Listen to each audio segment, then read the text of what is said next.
A ver, hay ideas que sencillamente atraviesan los milenios, ¿no? Y una de ellas es la de una voz interior, una especie de guía que nos susurra justo en el límite de lo que podemos comprender. Pues justo esa es la pregunta en la que vamos a bucear hoy. Una que, como veremos, nos conecta directamente con los filósofos de la antigua Grecia y con artistas y místicos de nuestro tiempo. Vámonos por un momento a la Atenas clásica. Allí, Sócrates, que era el maestro de la razón y la lógica, pues resulta que sorprendía a todo el mundo diciendo que sus decisiones no se basaban solo en el pensamiento.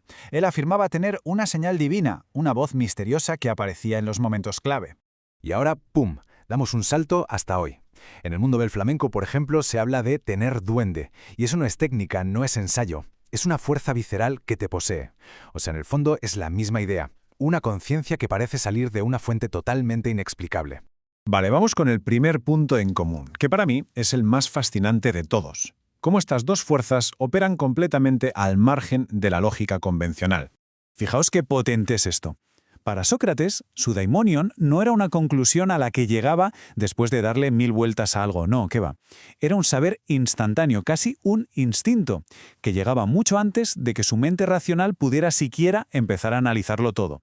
Y claro, esto tiene un eco clarísimo hoy en día. Para conectar con esa fuerza, con el duende, hay que dejar la mente lógica a un lado. Y ojo, que no se trata de volverse irracional, de hacer locuras, no. Se trata de acceder a una capa de conciencia que simplemente no juega con las reglas de la razón. Es percepción directa. Mirad, esta tabla lo resume genial. En la antigüedad se veía como una señal divina, casi profética. Hoy lo interpretamos más como una fuerza que viene de dentro. Pero en la clave, fijaos bien, es que el mecanismo es prácticamente el mismo. Una guía que no se pone a debatir con la razón, sino que la adelanta por la derecha, pidiendo que la mente lógica se eche a un lado un momento. Venga, vamos a ver ahora otro punto clave. La relación del individuo con esa fuerza. Y aquí, la palabra mágica, la que lo define todo, es rendición. A ver, aquí hay un matiz súper importante. El daimonion de Sócrates era una fuerza pasiva. Solo, y digo solo, le decía lo que no tenía que hacer. Era como un freno de mano divino, un veto. Sócrates no lo controlaba, simplemente obedecía cuando aparecía. Y aquí llega el contrapunto moderno, que es, si cabe, todavía más bestia. Con el duende no hay control que valga. Es una posesión, en toda regla. El artista no usa el duende para crear. Es el duende el que usa al artista. La persona se convierte en un vehículo, en un canal para esa fuerza tan arrolladora. Entonces, a ver, a primera vista parece lo contrario, ¿no? Un no por un lado y un sí arrollador por el otro. Pero si lo pensamos bien, la esencia es la misma. En los dos casos, la voluntad consciente, el ego, se rinde ante una guía que se percibe como superior o, si queremos, mucho más profunda. Claro, todo esto nos lleva a un problemón. ¿Cómo se comunica una experiencia así, tan personal y no racional, en un mundo que se rige por la lógica y sobre todo por las palabras? La cita de Voltaire sobre Sócrates es que lo clava. Para una mente que solo funciona en modo racional, como la suya, estas afirmaciones solo pueden ser dos cosas. O me estás intentando engañar o estás completamente loco. Vamos, que el escepticismo no es nada nuevo. Y esta presión, esta incomprensión, es lo que hoy algunos llaman el armario de la aceptación. Es el impulso de esconder estas verdades que no se pueden dividir fácilmente en bueno o malo, yo y lo otro. ¿Y por qué? Porque nuestro lenguaje es así, dualista. Intentar explicar estas experiencias con palabras es como querer atrapar el agua con un colador. Se pierde toda la esencia. Mirad, para entender por qué falla el lenguaje, hay una metáfora que es buenísima. Hay que pensar en el lenguaje como si fuera un algoritmo de compresión, como un archivo zip.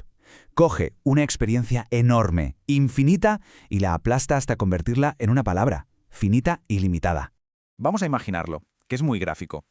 La experiencia real, la verdad, es como el viento. Y las palabras son la red que lanzamos para cogerlo.